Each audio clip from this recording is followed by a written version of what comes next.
Our hashtag is Breakfast Daily, and our WhatsApp line is 0550-585832. Now, on to our personality profile for today, and this is an interesting one, all right? This gentleman has done it all, and in fact, he continues to do it all. You'll understand what I mean once I start the conversation. He's a medical doctor by training.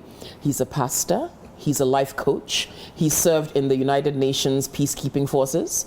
I mean, what hasn't he done? He's also a father of many children, and I mean that literally.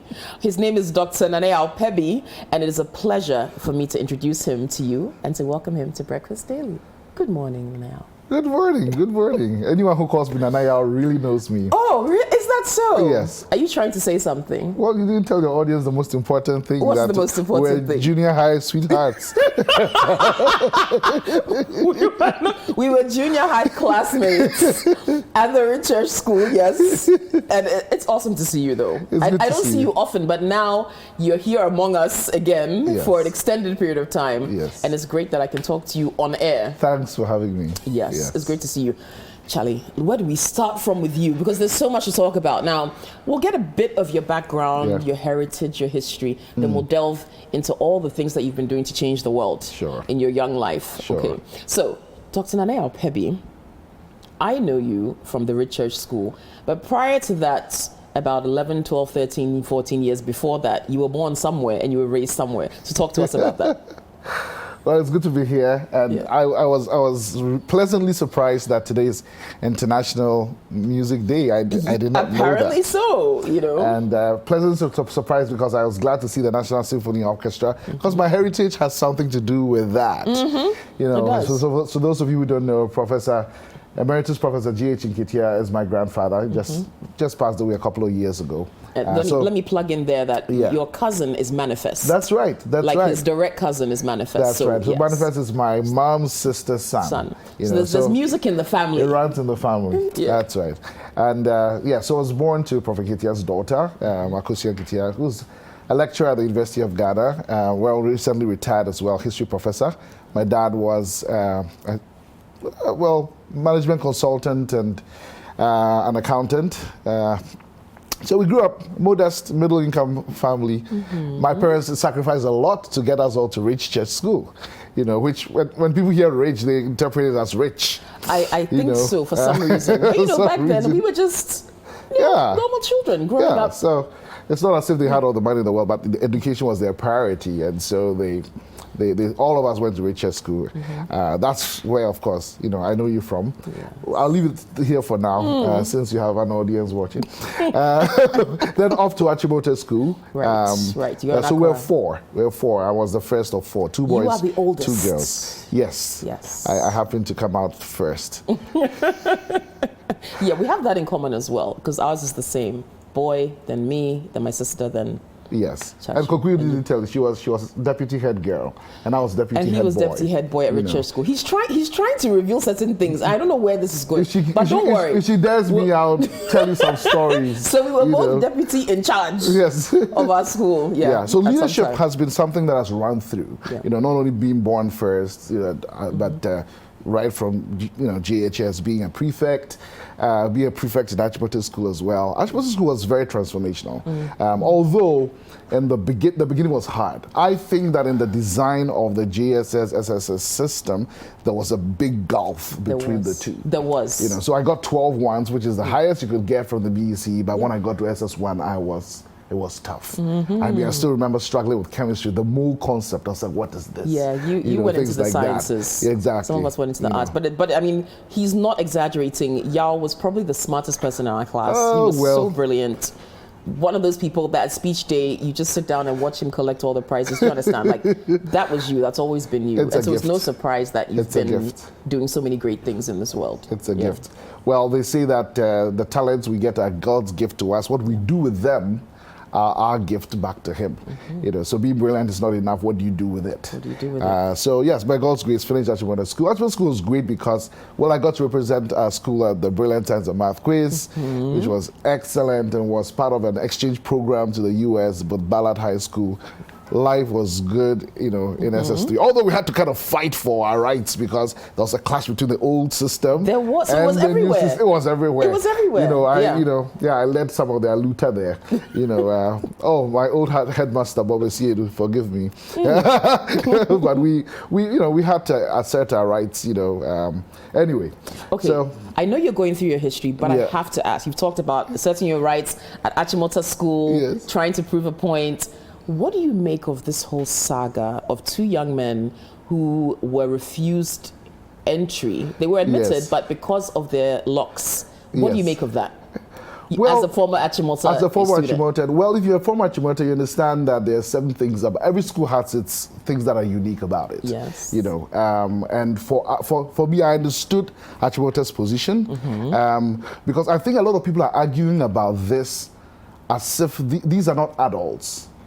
Right, these are children. These are dependents, and they're going through secondary school. This is not university. Now, my understanding from Achimota's philosophy is that at the secondary school level, we try as much as possible to keep things uniform, to level the ground.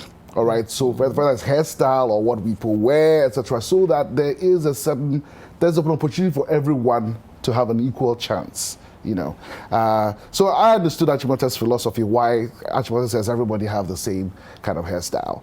There's like everybody wear a uniform, so you don't tell.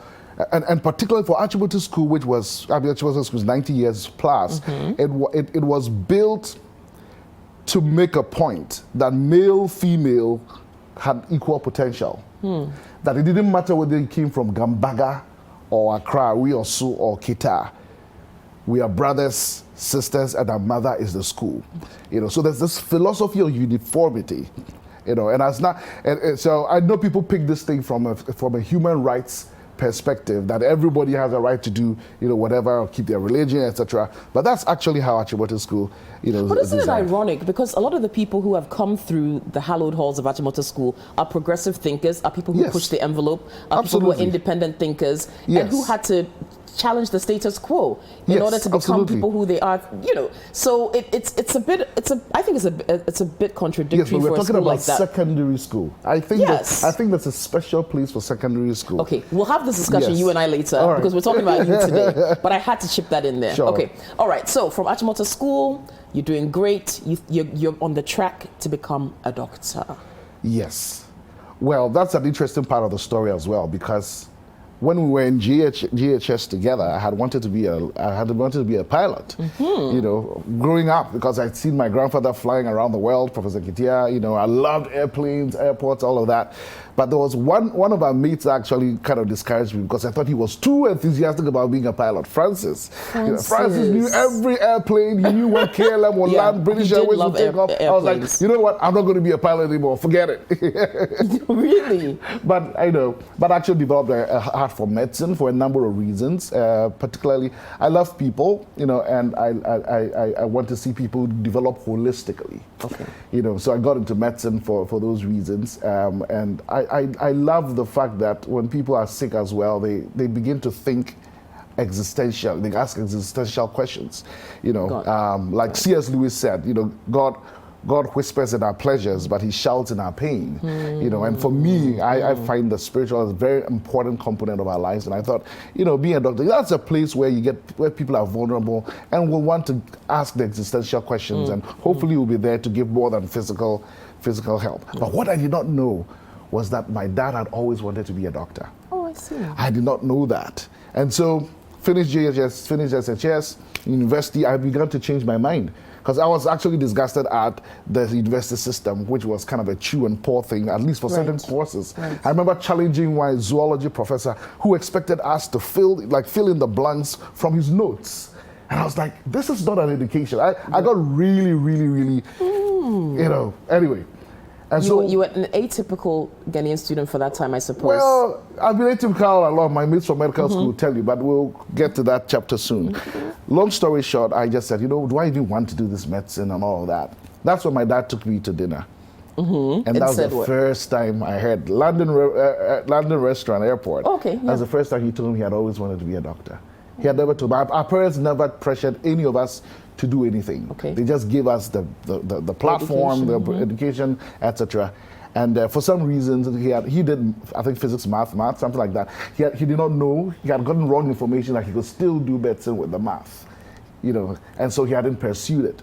And so when he heard that I wanted to be a doctor, inwardly, secretly, he was thinking, wow, sometimes we don't get to do what we want, but our children get to do it. So he was almost going to live vicariously through me. And now that plan was under threat. So it was the first time he mentioned it. But in the end, after all oh my goodness, I think my year was 600, only 200 made it for the interview, and out of the 200, I think they picked 100, something like goodness. that. It's tough getting to that school. It is. Yeah. But eventually got there. I was in Kolebu, but I was an atypical medical student because I have all these other interests. In medical school, I was writing books. I was speaking at places. I was taking courses at the Ghana Stock Exchange. You've written over like 20 books. I have maybe about 20 books, yes. And one of the funny things is sometimes people would be going this way for lectures, and I'll be coming from the opposite direction because I'm coming from having to, speaking somewhere, whatever it is. But it was in medical school that I really got interested in finances because I realized you could be a poor doctor. Aha. And I said, whoa, how does that happen? So you're thinking, I'm going to go through all these years of medical training. There's no way it doesn't make sense that you pick the brightest people in the room and put them through a system. They become doctors, which is great to take care of us. And then you can actually end up poor. So I remember writing an article about that. Thou shalt be a poor doctor. Some people were so upset. Really? But that got some of us thinking, and we began to ask ourselves. You see, Kokui. And this applies to every aspect of life. Following principles in one aspect of your life does not exempt you from the consequences of not following principles in another aspect of your life. Say that again. Following principles in one aspect of your life does not exempt you from the consequences of not following principles in another aspect of your life. Love it. So you may be following all the medical principles, you're a great neurosurgeon, etc. If you don't follow financial principles, you'll be poor. Just like, the people, and I see that driving my way here, people are shouting in the street, preaching, etc. It's great. But if you follow spiritual principles, you don't follow principles of finance, or principles of health, or principles of marriage. Street corner preacher. Exactly. Gotcha. So that's a very important thing. And so we actually started an investment club. And it's among the medical students, and actually our club is still in existence. We didn't dissolve it after medical school. And then we started a bigger scheme for, other people who could not be part of the club, but, which is being run by Data Bank. So that's where the medical thing, the financial thing started, and I've continued that. When I moved to Canada, it's one of the things I did as well. What took you to Canada? That's a good question. So everybody who knows me knows that I am pro Ghana, and in fact, 1995, after Ballard High School, the exchange program with Achimota, I was giving forms for University of Louisville. I never filled those forms. I took the SAT, did not even fill schools. Because Ghana, I'm going to be here in Ghana. Yeah. Ghana. 96, I was a World Vision Youth Ambassador. 50 young people from 50 different countries. It was a wonderful experience. We are all in touch. We just got in touch during the pandemic. It's just been beautiful. And I remember someone, and that was 95. 96, 97, I was invited back by the World Vision Youth Ambassadors as staff. Great opportunity. We were in Japan, Guatemala, great opportunity for a young person. And I remember somebody saying to me, stay in the States. America needs talents like you. Really? And I said to the person, but Africa needs me more. That's the kind of mindset I had. You're very came back 97, all of that. So I've always been a gung-ho, stay in Ghana. In fact, my wife and I were on a mission to prove to people that you don't have to go outside Ghana to make it. Oh yes. So scripture God is the rewarder of all persons. But you ended up in Canada for so many years. Exactly. Not even in Canada first, Côte d'Ivoire before Canada. In fact, we need to talk about Côte d'Ivoire because very significant thing. I was a doctor, medical doctor trained. Now I remember maybe sitting somewhere in the US, following up on you as usual, seeing you in a wonderful military uniform. Yes. And I thought, okay, what's happening here? When did y'all join the army? What's going on? Talk to us about what you were doing in La Côte d'Ivoire, the UN peacekeeping. So it's all tied. Okay. Canada, Côte d'Ivoire, and this I'm not going anywhere kind of thing. Yes. Because 2 weeks after I got married, so wonderful Anyele, if you're watching, hey Anyele. She's amazing. She's gorgeous. She's amazing. She's amazing. I was sitting in a conference in Malaysia when I heard God speak very clearly to me. And what did God He say? said, "It's my world, and I send you where I want you." Ooh. Because honestly, that's the first time I began to mellow about this idea of Ghana, that kind of thing. Because God was telling me how much of a global God He is, the world is His. And it's later on I'll come and understand, through scriptures like Acts 17, that it is God who determines our times and our locations. People leave because they think they're going to school like you did, or because there's a refugee crisis. People leave for all sorts of reasons for their countries. There are 281 million people on the move internationally right now. Never in the history of the world have we seen so many people on the move. But scripturally, theologically, where it's actually God who moves people for His purposes. So He says, "It's my world, and I send you where I want you." It's like, okay. This was September 2006. January 2008. Anyele and I are just in our apartment in Adenta. I was working at 37 Military Hospital, reading the scriptures when Genesis 12:1 literally jumped off the pages. "Leave your country, your people, your father's household, and go to a land I will show you." Just like so clear. What my charismatic friends will call a rema. So clear. I remember telling Anyele, "Honey, by the end of this year, we will not be in Ghana." So at this point, wait, you're working at 37. Yes. Anyele is also doing her thing. Yes, she's an You economist. have your plans. You're And it was set. all And it was Ghana all plans. Ghana. And all of a sudden we get this word. I said, we had no such plan. By the way, if you want to know how serious we were about we're staying in Ghana, etc., Anyele is Canadian. Anyele was born in Canada when her So dad. She already had a already Canadian had- passport, there was but no had reason for her to never stay here. stepped again in Canada since the age of 2 when they came back to Ghana. Never stepped again in Canada. A had no Ghanaian plan with to. a Canadian passport. No such plans. This is January 2008. By June, God had kicked me out of Ghana to Cote d'Ivoire. I like how he said kicked you out of Ghana. Because I still had this mindset, Ghana, blah, blah, blah. He kicked me out to Cote d'Ivoire to work with the United Nations because I was working at 37. Now, the thing is that I was what is called a civilian employee. All but right. when the military needs you for when as part of 37, you are actually, you're not with Ministry of Health, you are with Ministry of Defense. Right, because it's right. So military. you actually sign a waiver and everything. You're going to defend the country by air, by sea, all that kind of military stuff. So when they need you, even as a civilian employee, you going. get up and go. Right. Of course, you have some bargaining chip as a civilian employee, but still, So they picked me up and, gave us some specialized training, gave me an honorary rank of captain. Off you go. Captain Perbi. Captain Perbi. You are off to Cote d'Ivoire to keep the to peace. Cote d'Ivoire to keep the peace. You went chartered vehicle and everything. I mean, airplane and everything. What was that like on the ground in Cote d'Ivoire? It was surreal. The first thing that occurred to me when we were marching on the Kotoka tarmac into this UN plane was the war is expensive. War is expensive. Actually, since then, every time there's been an election in Ghana, I've been one of those that made lots of noise about keep the peace and all of that because you don't want. And I hear people using the word WAR. I'm like, you have no idea what you're talking about. Just you shut have up. seen Just shut up already. The devastation that can be caused by war. War is expensive. But I got another perspective because somebody also whispered, war is business. So we won't talk so much about that now, but I do what I do in terms of raising leaders, shaping lives, helping people to discover their purpose and identity, etc. Because I believe that when people are transformed, then they transform their society, right? So anyway, I left for Cote d'Ivoire as a peacekeeper. How many years were you there? Then Anyele left the month after, July, to go to McGill. Okay, to do her master's in economics at Canada. So, the two of you, No, 3 of us, because by this time we had our first child, right? So all of a sudden, I'm in Cote d'Ivoire, Anyele is in Canada, and our son is in Ghana with our parents, my parents-in-law. Cote d'Ivoire was awesome. In the middle of the country, I was based in. So Ghana has a hospital level, UN level 2 hospital, in the middle of the country. We're in the rebel stronghold, Boaké. Yeah, it was. You were in the thick of it. Yes, the rebel stronghold. So basically, the war in Cote d'Ivoire was mainly North versus South, sort of.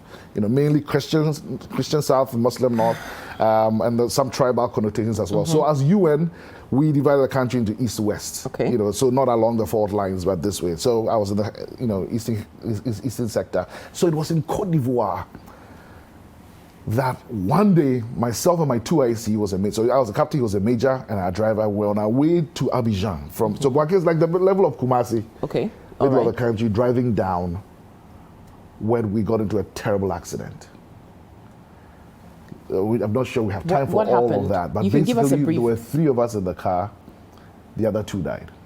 Look at that. So this is your vehicle. That's our vehicle. I mean, people traveled that road and said, "Oh, the Ghanaians have had this accident. There's no way anybody can survive." 3 of you were in the car. 3 of us in the car. You survived. Well, my colleague doctor, he died on the spot. And then the driver survived, so we got a ride. Somebody picked us up on the back of their pickup truck. And we went to hospital. We had almost reached Abidjan. We were just like 45 minutes away from the center of Abidjan. Anyway, so he had surgery. What caused the accident? So someone burst a tie on the opposite side of the highway and somersaulted across the island that separates the 2 sides. You see, the thing is that, and this is a country in war that like the grass between the 2 sides had not been kept. So this is like literal ambushment, because like literal bush, because we couldn't even see the other side. And then all of a sudden, this car just comes out of the bush and it's rumbling towards us. But we knew there was no way we could stop, though, just Jesus, Yep. So the driver, he survived, but I knew he was quadriplegic, the way he, yeah. Long story short, he died 2 weeks after. So out of 3 of us, I'm the only one who lived. But this was the pivotal point where I said, Lord, you spared me. I've done physics. I know I shouldn't have lived. And I want to give the rest of my life to preaching the gospel and raising younger leaders. So that was the pivot. This is where your life as a pastor and a leadership trainer began. Fully consolidated, fully because consolidated. I've been doing sort of all of that while I was in medical school, while I was practicing. But that was the point. So I said, after this 1 year with the UN, that's it. And so at the end of that 1 year, I came back, resigned from 37. But at that time, I really had moved from a master's into a PhD, and I was like, oh my goodness, PhDs take forever. So that was the human reason I moved to Canada to join her with our son. But I always say she tricked me, because after we moved to Canada, she got out of the PhD program. You wanted to go enjoy. Don't put this on Anyele. Okay, hold that thought. I'm gonna if you're watching, you want to send a message. Our hashtag is Breakfast Daily. WhatsApp is 0550-585832. I'm chatting with Dr. Nana Yaw Perbi, and he's giving us a riveting account of his life, right?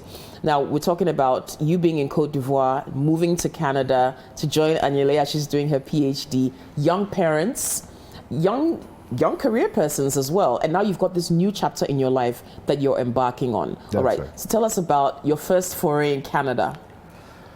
Well, so in the first place, I had not wanted to go, but God says go. So I went. And no, Anyele tricked me. I know she's your friend. She didn't trick you. She tricked me. She got out of the PhD program. Here we were in Canada. We came because of the PhD, or so we thought, and she got out of the program. But you see, I think that was God's way of getting me to Canada, because I was still stubborn about, let's go to Ghana, the Ghana thing. But the permanence, of a PhD is what opened the way. I said, okay, let's go. PhD is going to take like 4 or 5 years, so let's go. And then after I get it, then God closed the door behind me.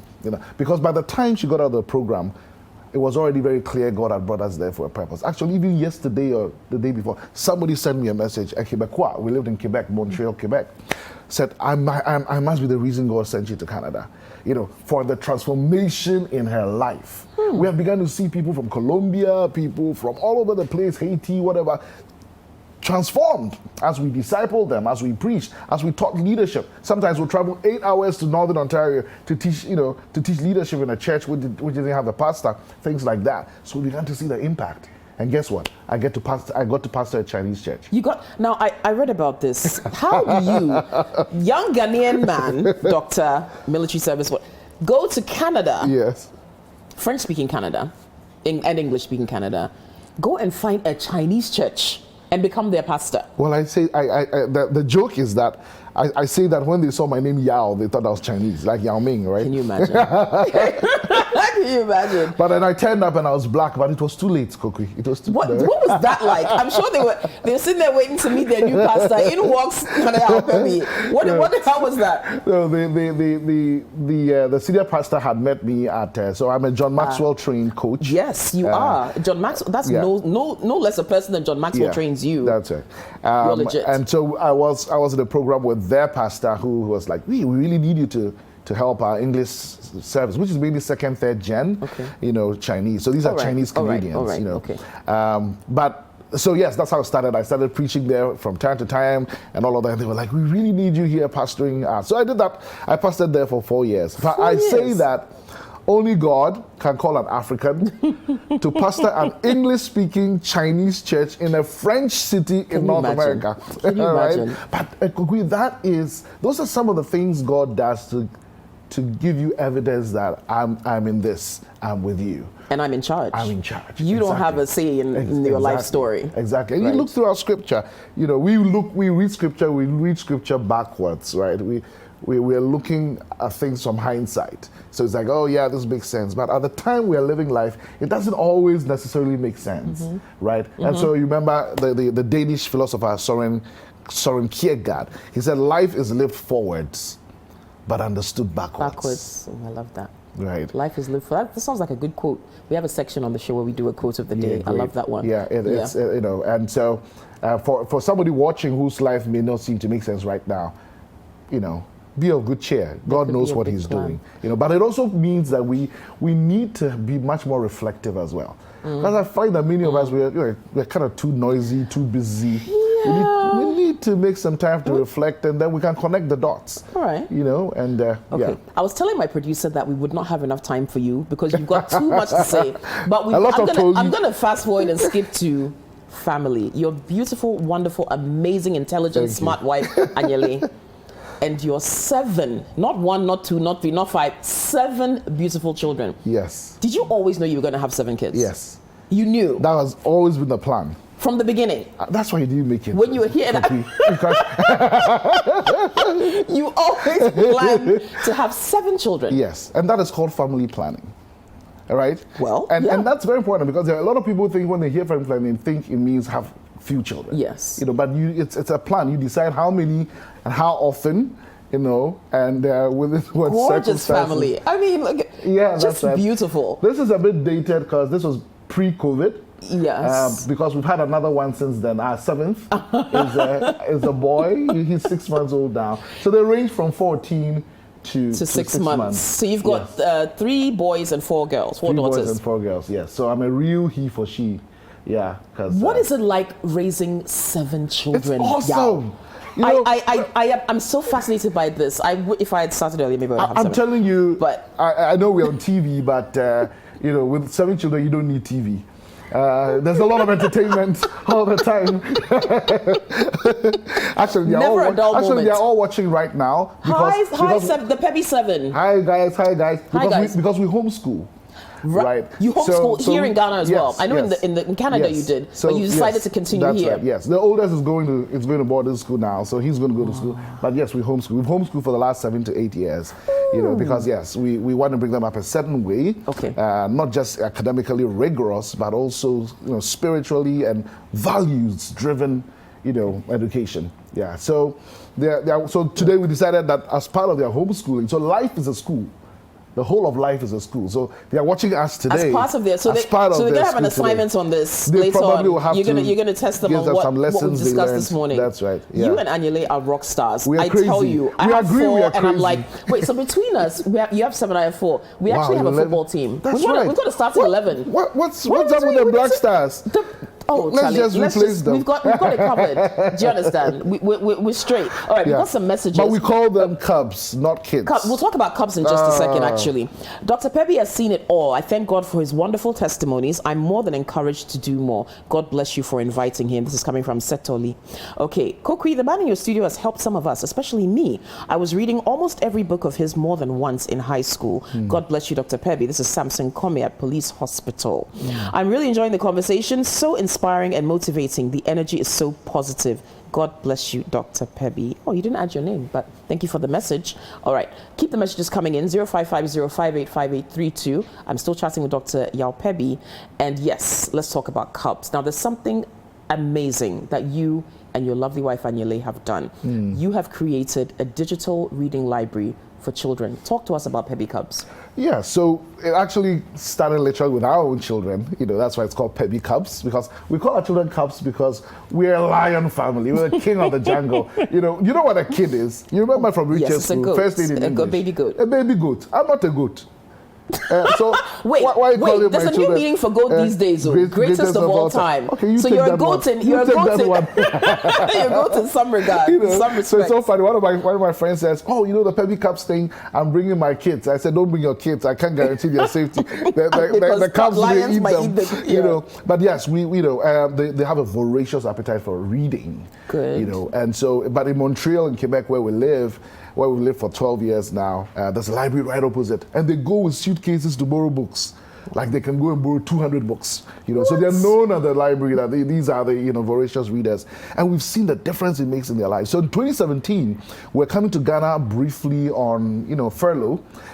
We're coming for about a year. We said, what are we going to do with this reading appetite? So we shipped about 2,000 books to Ghana, hoping that when we're leaving, we could maybe just sell them or whatever, but people began to get interested and all of that. So we started officially this Peppy Cubs library thing. Then COVID-19 hit. So we're working actually with Richard's School and a couple of other schools, physically giving books away. COVID-19 hit, and so we pivoted online. Okay. And in that sense, there's been a lot of sadness about COVID-19. God, rest in peace, those who passed away and things like that, but there have also been blessings. Yes. And one of the blessings has been this digital library. So all of a sudden, we have about 2,000 children from 200 schools who are on this online platform, and they get to read. And all of a sudden, with a touch of a button, a child in Tamale can find the same resources as a child in Harvard, in Boston, in New England, wherever they are. It's amazing, this opportunity. And so what we're doing now is, a lot of schools have spaces for libraries and time on their schedule for library time, but don't have the resources. They're not using it, and they don't have the resources. And so what we've done is, we have provided this comprehensive digital library solution. All right. We come and set up in the school. I should have given you a picture of that. We just set up in Alpha Beta last week.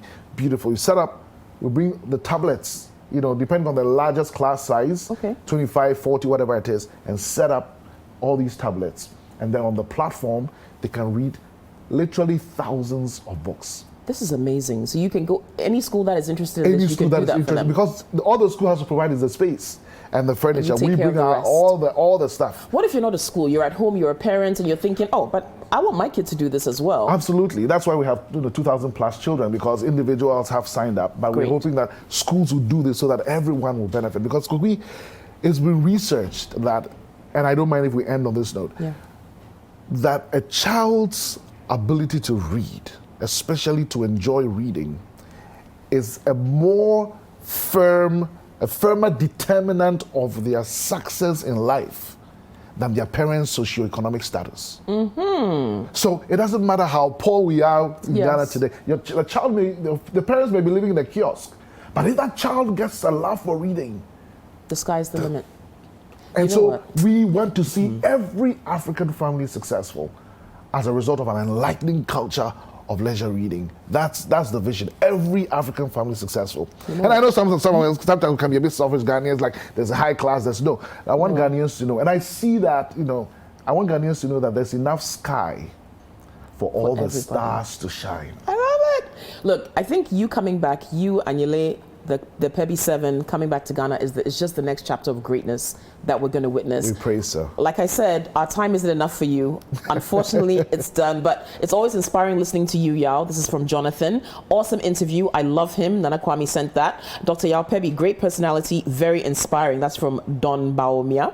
All right. More messages coming in. It's refreshing listening to Dr. Perbi. He's so full of wisdom and experience. I'm inspired to live with his kind of passion. That's from Sam. Dr. Perbi is proving to us that with hard work and determination, you can really do it all in life. Thank you, Doctor. This is from Rachel. Keep the messages coming in. Unfortunately, he's going away, but you can still send us messages about whatever we're discussing in the show.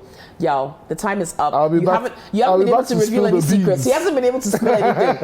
The time is done. Always great to see you. I'm so glad you're back home. You're looking well. You're looking good. Thank you. Great. So are you.